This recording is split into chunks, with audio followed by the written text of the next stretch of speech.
আজকে সকাল সকাল কুমড়ো করতে বসে গেছি। সকালে বাসি কাজ সেরে আমার ছেলেকে পড়তে দিয়ে এসে শুকনো করতে বসে গেছি। তো দেখো বেগুনটাতে কোনো পোকা নেই, খুব সুন্দর। তো বেগুন আর নিম পাতা দিয়ে ভাজা হবে, অনেক তিতো হবে। আর আলু আর ডাল দিয়ে করব, আর আলু ভাজা হবে। বেগুন নিম পাতা। তো গাইস কেমন আছো সবাই কমেন্টে বলো।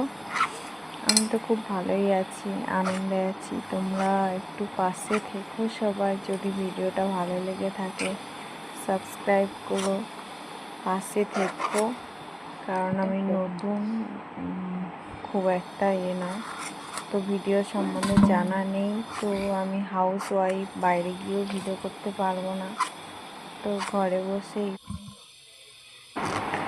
তো সারাদিনে যে কাজগুলো করি সেগুলো নিয়ে ভিডিও বানাই। তো কী করবো, সবাই বুঝতেই তো পারছো, সবার সংসার সমান নয়। তো আমারও ওরকম, আমি বাইরে গিয়ে তো আর ভিডিও করতে পারবো না। যেটুকু পারি সেটুকুই করি। তো ভালো যদি লেগে থাকে পাশে থেকো সবাই।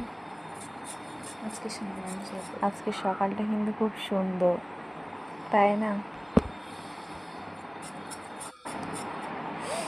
আলু কাটছি, আলুটাকে ডাল দিয়ে করা হবে।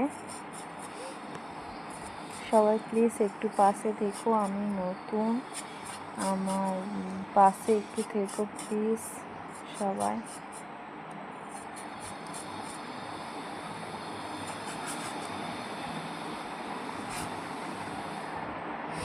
কেমন আছো সবাই কমেন্ট করো। গাইস দেখো, আমরা খুব একটা যে বড়লোক তাও নয়, সামান্য মধ্যবিত্ত। তো একটু পাশে থেকো। দেখো এখন নিম পাতা তুলতে যাচ্ছে, আনাজ কাটা হয়ে গেছে। তো এটা কি পাতা বলো, সবাই কমেন্টে প্লিজ বলো এটা কি পাতা।